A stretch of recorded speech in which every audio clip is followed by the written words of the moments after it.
Welcome to Kitchen Table Progressive. Paul Richardson here, along with Joyce Nance, inviting you to join us for Around the Table for an hour of up-tempo, casual conversation on law, civics, and politics, driving the current issues, where the menu is progressive and the table manners are unapologetically liberal. On the program this week, we're excited to have a very special guest. Judy Daubenmire is the chair of the Livingston County Democratic Party of Livingston County, Michigan, where she has held that position for quite a number of years. I don't know exactly, but we'll get into that a little bit. She's very dedicated in that job, very dedicated and very hardworking in that job. Before that, she had a career as an Associated Press reporter, working out of the Lansing, Michigan office. But for this program, really interesting to me is that Judy earned a PhD in history from the University of Michigan with a special focus on Native American studies. And that's what I wanted to bring her on the program today. So let me welcome Judy. Thanks for being here, Judy. Well, thank you for having me, Paul. It's good to see you. Good to see you too.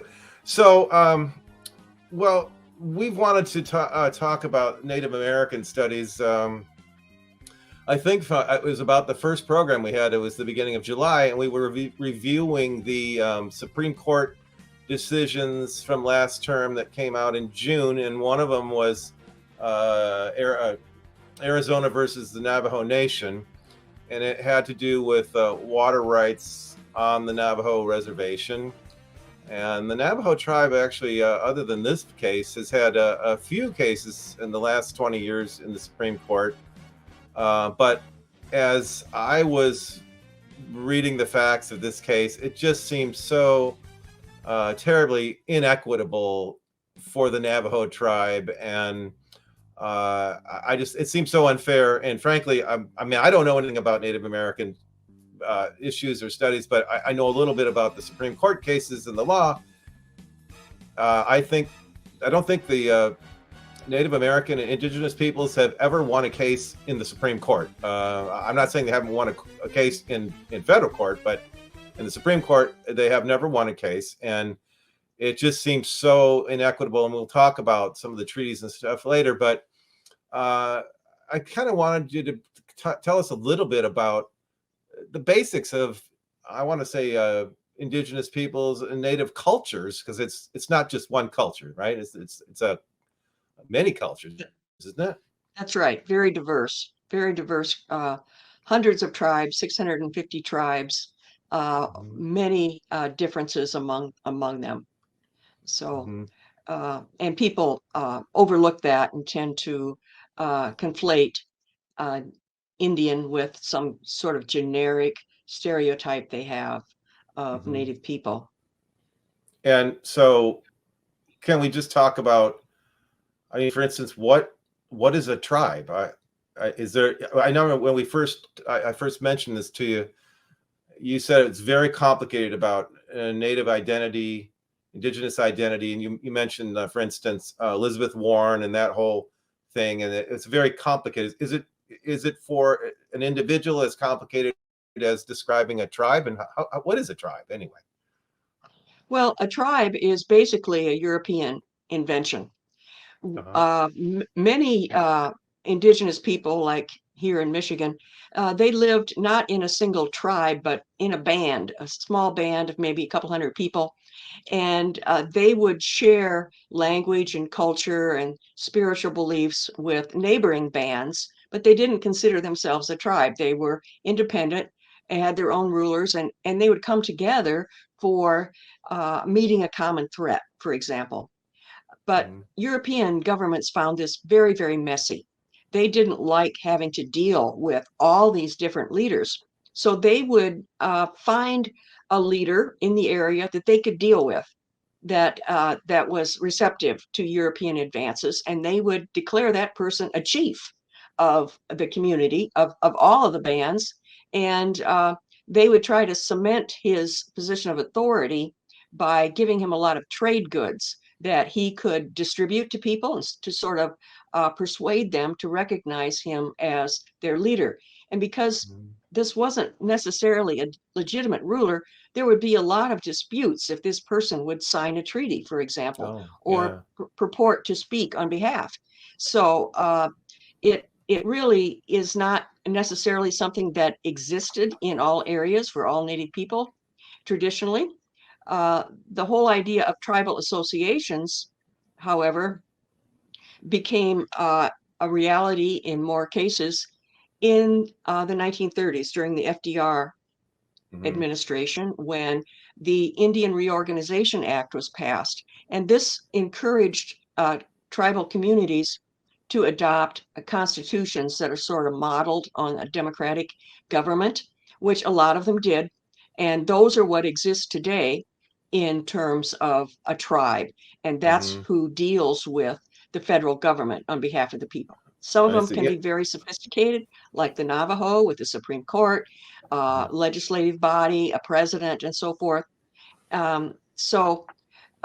It is sort of the heritage of the New Deal that brought about what we recognize as tribes today. Oh, okay.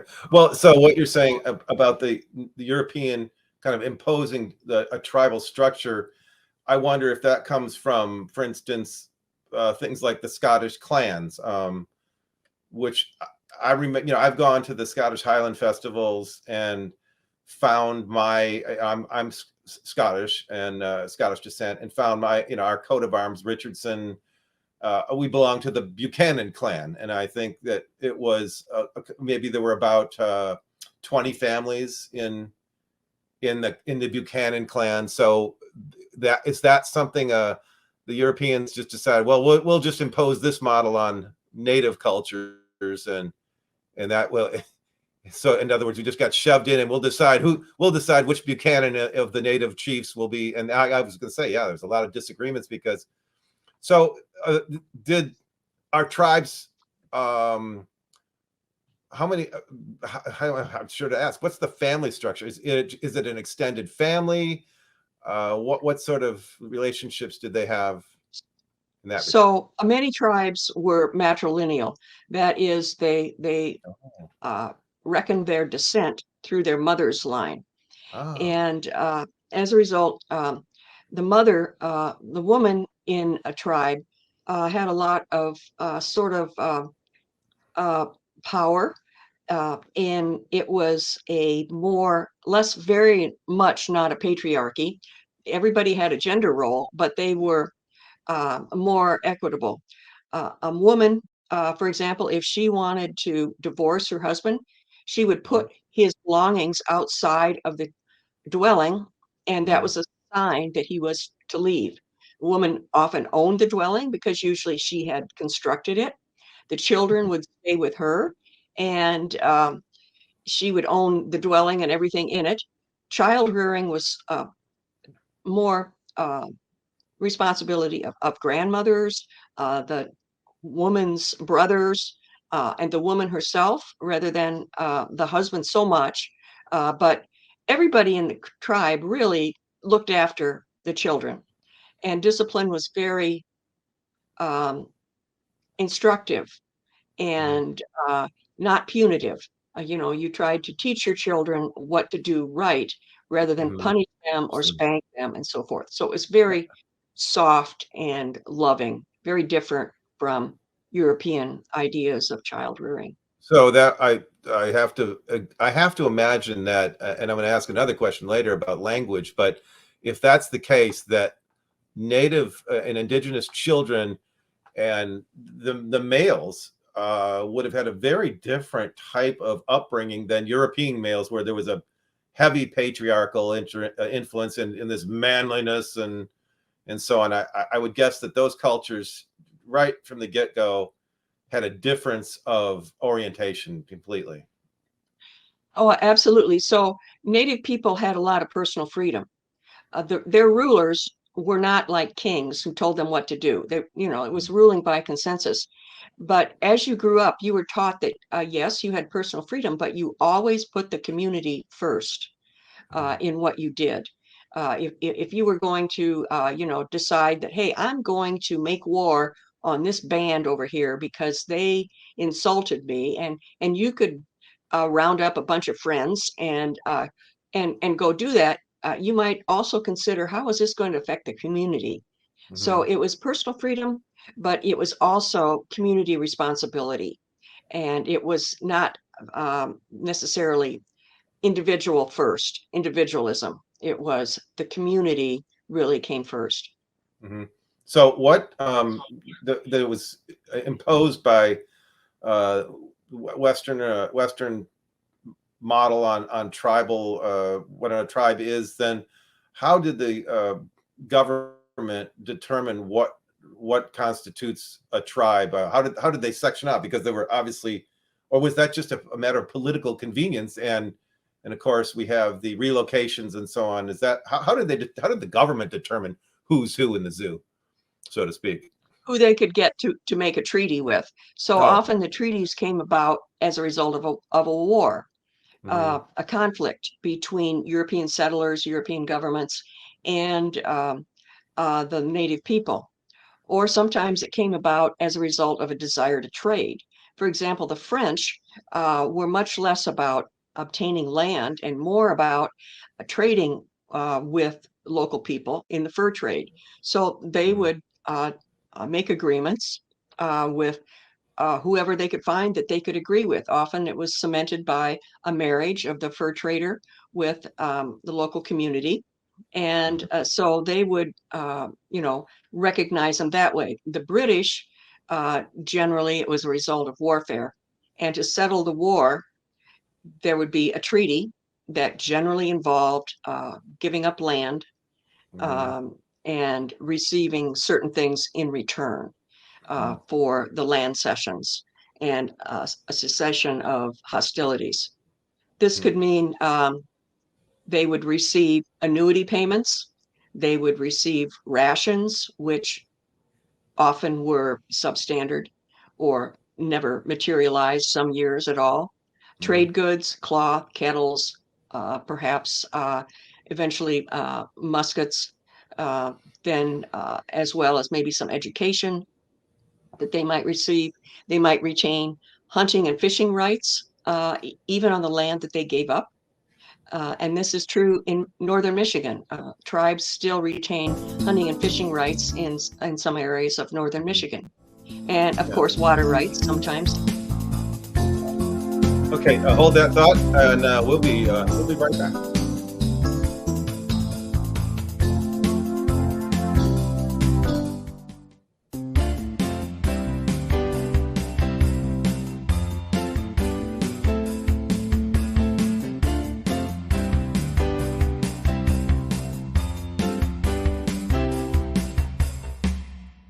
Back with you on Kitchen Table Progressive here on AM 820 WCPT, Chicago's Progressive Talk. We have this week Judy Daubenmire, the chair of the Livingston County Democratic Party in Livingston County, Michigan, who was speaking to us about Native American issues. And Judy, you were talking about making a point about tribal. Please finish your point before the break. What we were finish up with that. That often Native people would give up a great deal of land in return for signing treaties. And sometimes the provisions in the treaty that they were counting on were not fulfilled. Hmm. Uh, the history is broken promises. And so often they broke down over time. But uh, the issues that they could receive, hunting rights and uh, farm implements, all sorts of things designed to restructure their economy, I guess, to put it simply. Yeah. So why do and you said there were about 650 recognized tribes? Uh, Right. okay, Well, about there are six. about 575 that are recognized and another 50 some that are not federally recognized. Okay, and so how do tribes lose their recognition? I knew a guy who was my neighbor in Washington State, who was the he was the head of a tribe that was related to, in Washington State, in Western Washington, there's the Snoqualmie. So it was a kind of an offshoot of the Snoqualmie, and they were once recognized, and then they weren't. And the Snoqualmie, and I don't remember there's the Snoqualmie, the Skykomish, the Snohomish, the Tulalip, but I remember him telling me, and I can't remember the name of his tribe. It was like Snoqualmie. It was kind of a similar word, but I don't know the language. So, but he was upset. He was trying to reestablish, but why do the tribes? Is it just not a convenient thing for the government? Not a convenient contract anymore for the government? Well, in a sense. So not all tribes were ever recognized. If they Mm-hmm. were a small tribe, kind of in an isolated area that didn't have a lot of contact with Mm-hmm. Europeans, they might never have had a recognition, a treaty, or a presidential proclamation, or something like that. But the loss of recognition by tribes on a wholesale basis came about in the 1950s during what's called the termination era. Congress was controlled by Republicans at that time, the Mm-hmm. House, and they decided they wanted to save money. And one way to do that would be to stop supporting Native peoples. And Mm-hmm. they thought that tribes held back Native people from their economic progress because of the communal ownership of land, for example. And they Mm-hmm. didn't like the idea of the federal government managing affairs for Native people. So they drew up a list of a couple dozen tribes, and they decided to terminate their federal recognition. Mm-hmm. One famous case involved the Menominee of Wisconsin. The Menominee was a Oh yeah. prosperous tribe. They had hundreds of thousands of dollars in the bank. They had a profitable lumber business with their own sawmill and a hospital. But, a lot of that was dependent upon federal support. Mm-hmm. So the Menominee didn't all want to be terminated, but after about 7 years of fighting in 1961, they were terminated. And immediately they became the poorest county in Wisconsin. They lost hundreds of thousands of acres of land. They were left with a tax base that was too small to support their hospital and their schools and their uh, human services needs. And the sawmill became unprofitable at that point. And the people fought for years under the leadership of Ada Deer, and they managed to elect people to the Menominee Enterprises Incorporated board and to begin lobbying Congress for re-recognition. And it wasn't until 1973 that Congress agreed to recognize them again. Not all tribes were that fortunate. There are a number of tribes that did lose their recognition permanently. And there are tribes like the Lumbee in North Carolina who never were recognized. And they've been fighting to be recognized since the 19th century. Mm-hmm. And so I can.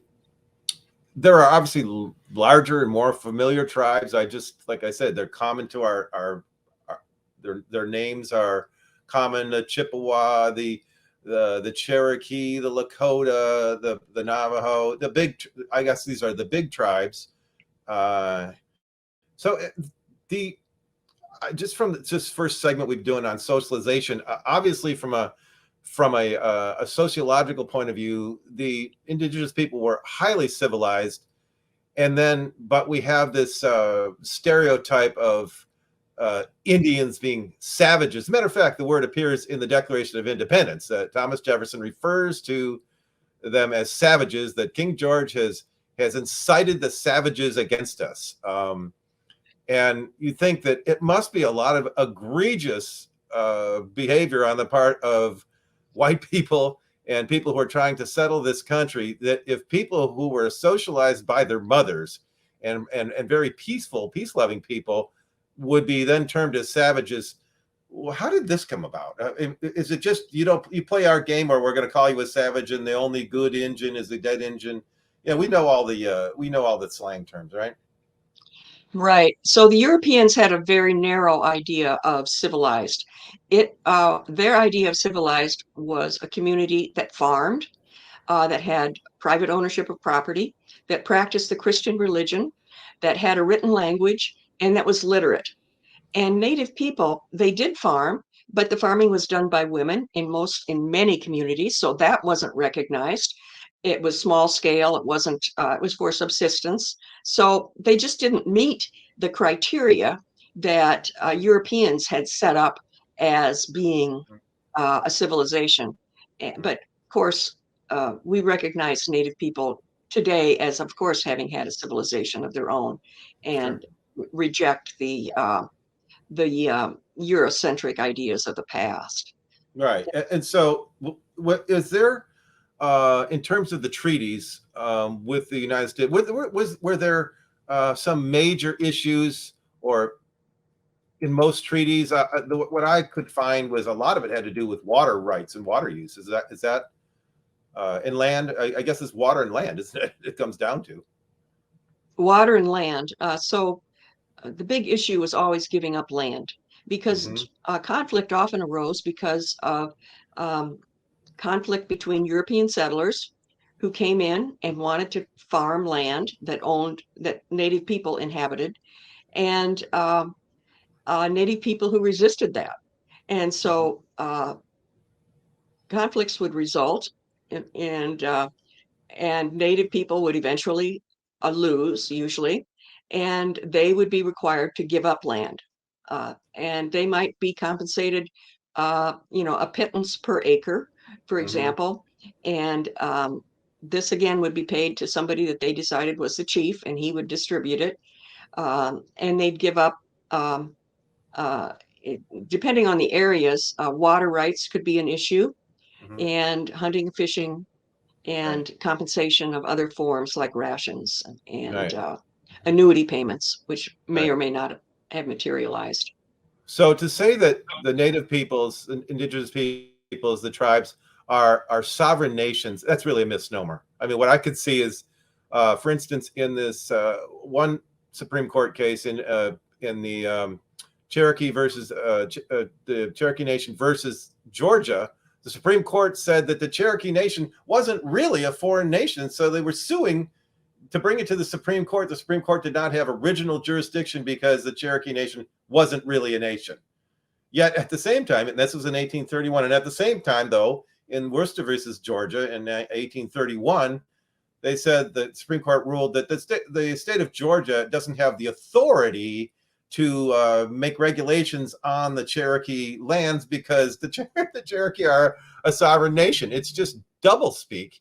And so I see that when I look at what the real sovereignty of a tribe or any of these these treaties, um, they're not sovereign nations. They have less sovereignty than what a state has with respect to the federal government. They seem like they are just kind of the illegitimate stepchildren of the federal government. Is that kind of a Well, characterization?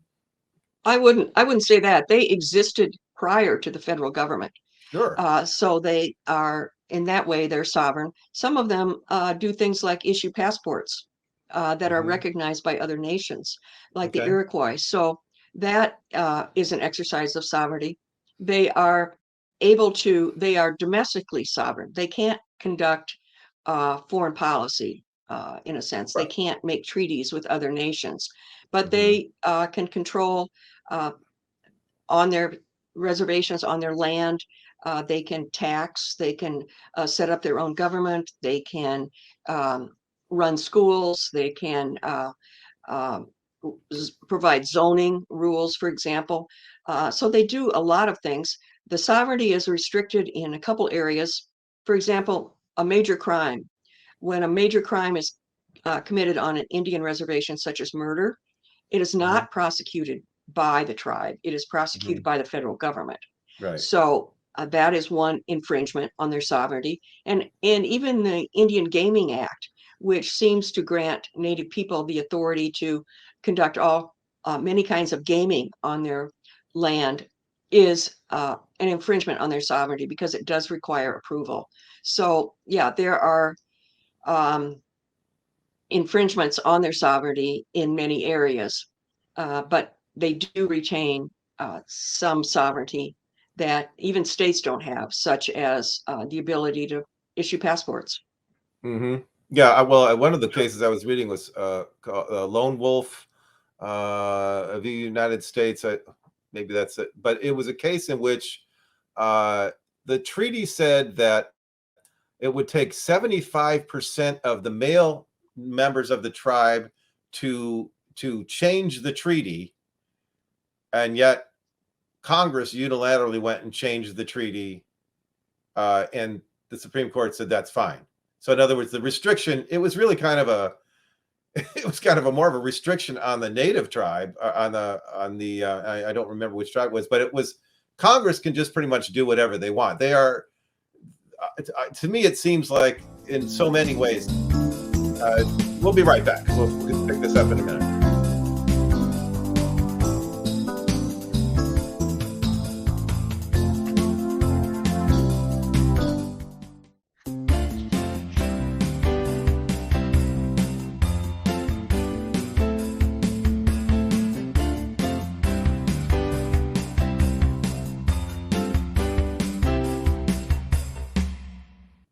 Here on Kitchen Table Progressive on AM 820 WCPT, Chicago's Progressive Talk. Paul Richardson here with you, and my special guest this week, Judy Daubenmire. We're discussing Native American, Indigenous peoples issues. And moving on from the tribes and treaties, I wanted to talk about the issue of stereotypes of Native cultures.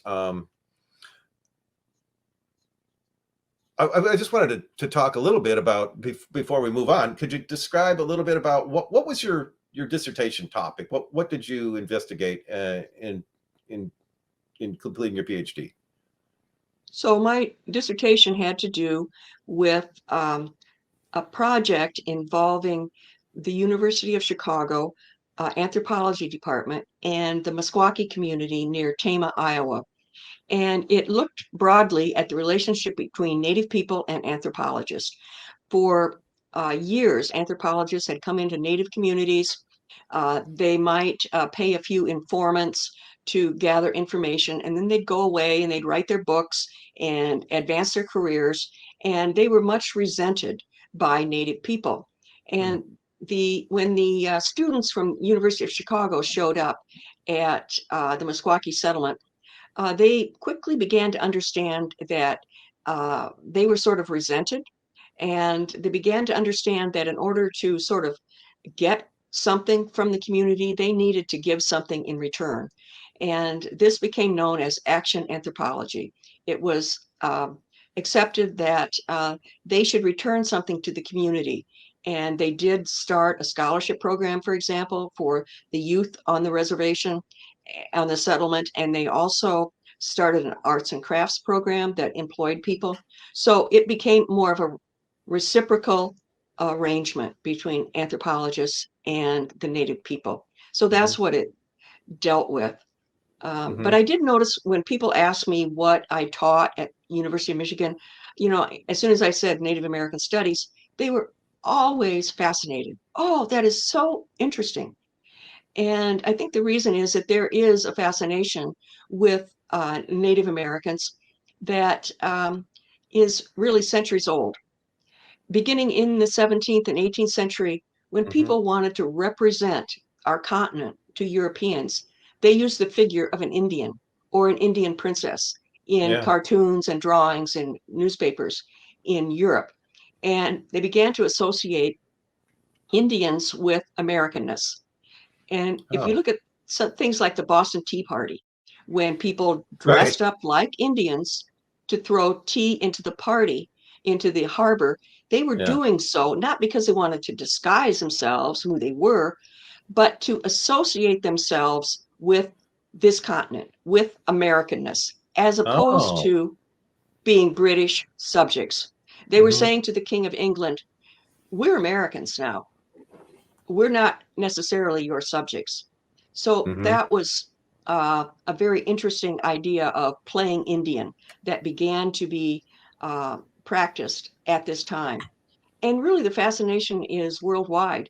I was in Switzerland several years ago, kind of in the middle of nowhere, and we were driving down the mountain, came across a bend in the road, and there was a teepee, a full-size teepee in Switzerland. Hmm. What was it doing there? It was somebody's idea, somebody's interest in Americanness. And we Hmm. know, of course, that the Buffalo Bills Wild West show toured all over Europe and played to huge crowds. People were fascinated with stereotypes, perhaps, of Native Americans, but with the idea of Indianness.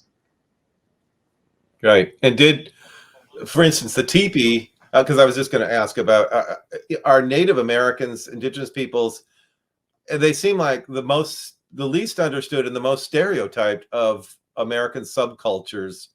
Um, like you mentioned teepee. What tribes or what peoples had teepees? They didn't all have teepees. They all had, some of them had lodges and all different kinds of dwellings, didn't they? Right. Yeah. So the Plains Indians would have had teepees as their major dwellings. Here, it was more they could make a wickiup or a lodge using bending sticks over and covering them with mats made out of reeds, for example. Hmm. Certainly in the Southwest, there were pueblos built out of uh, clay, for example, and uh, those kind of materials. So it was a huge variation all over. But yet, Hmm. the stereotype uh, it was readily available, readily recognizable, and it became sort of commercialized. And same way with the headdress, the feathered headdress, which Hmm. again was the Plains Indian, not the people here Hmm. in Michigan or in Iowa or other parts of the Midwest or in the Northeast. Oh, So okay. some of these became very popular stereotypes. And were they In Germany, popular? Oh, go ahead. Yeah. well, I think they were popular because um, they were recognizable and Okay. they became commercialized by tourist attractions that wanted to draw people in using the stereotype of Indianness, exoticness. And so it was easy to recognize that, became easy to recognize that as Indian. Hmm. And was the headdress, was that called a war bonnet or what was that for? Yeah, it would be used in war often. Hmm. Hmm. And that was more a Plains Indian um, item rather Yeah. than the rest of the country. Right. I was looking up because I just didn't know some of the names, the common names of Indian chiefs from Hiawatha, Crazy Horse, Sitting Bull. What was the other one that I had? Uh, the Iroquois, yeah, Geronimo. And what I realized is that, for instance, Hiawatha, because I had seen, and I don't know why I came across it. It was the Henry Wadsworth Longfellow's Song of Hiawatha. Hiawatha was 300 years before these others.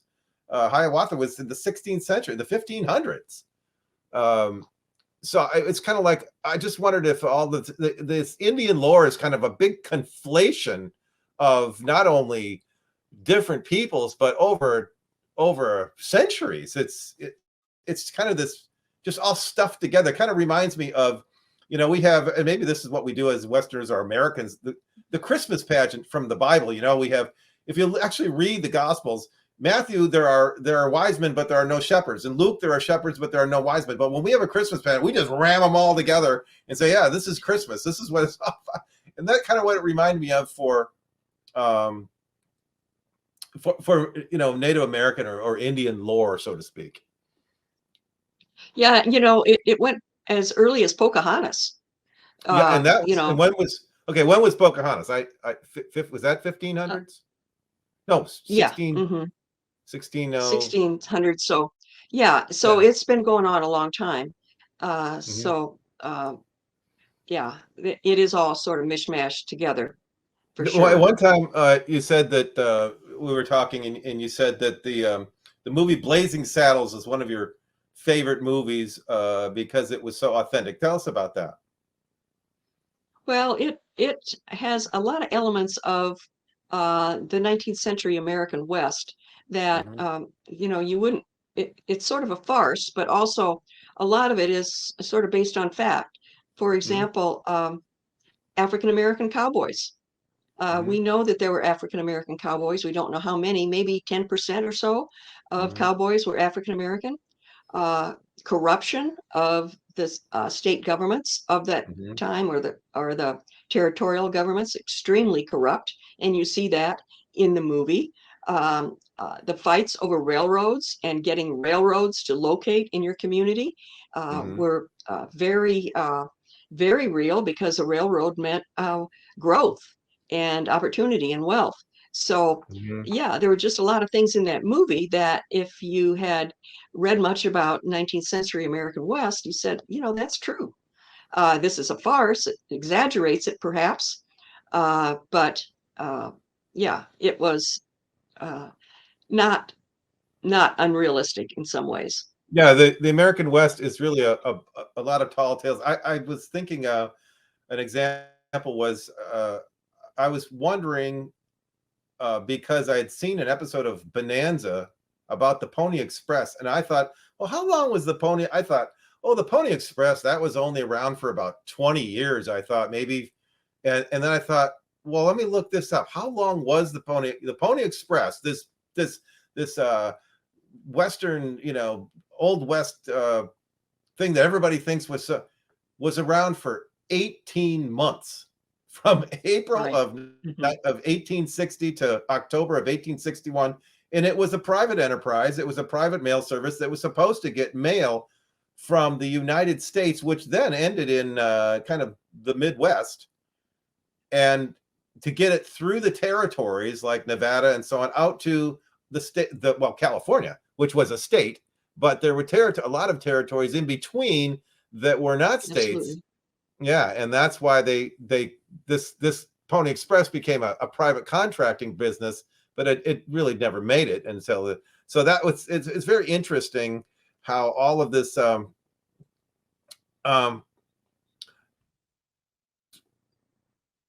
I want to talk one more thing about how Western influences have affected Native cultures. One of them I remember in college I read about the Eskimo of North Alaska. And this is up near Barrow, Utqiagvik, and this study we'd read. I remember the book was really old because it was right after the United States purchased Alaska from Russia, and when Russia owned it, the natives up there, the Eskimo people, there was not much influence. They were on their own. But when the United States purchased Alaska, something as simple as the outboard motor essentially destroyed a lot of the interaction, because at that point, when they went fishing, they needed all the men in the village.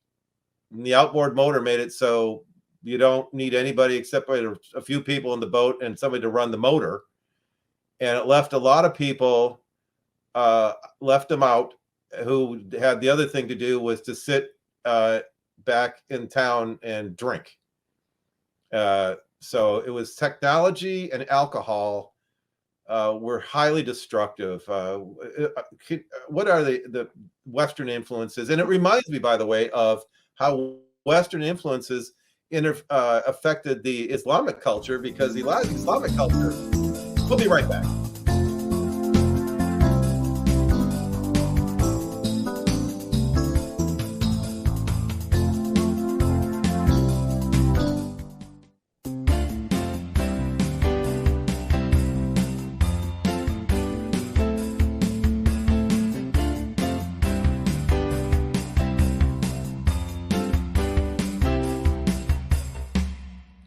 Back with you here on Kitchen Table Progressive, here on AM 820 WCPT, Chicago's Progressive Talk. We're just finishing up here with Native American issues with Judy Daubenmire.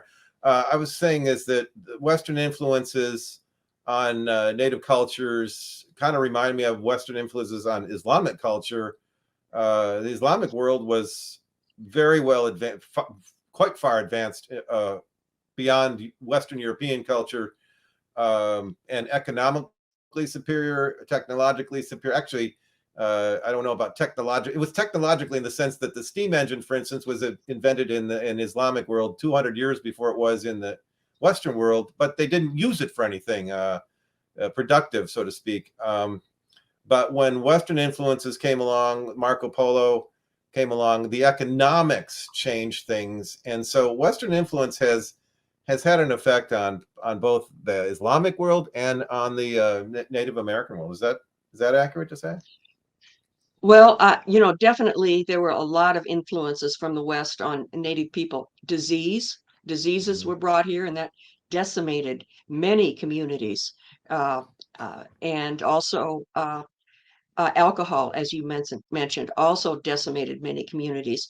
The coming of trade goods of whatever form uh, were sometimes they were adopted by Native people sort of readily.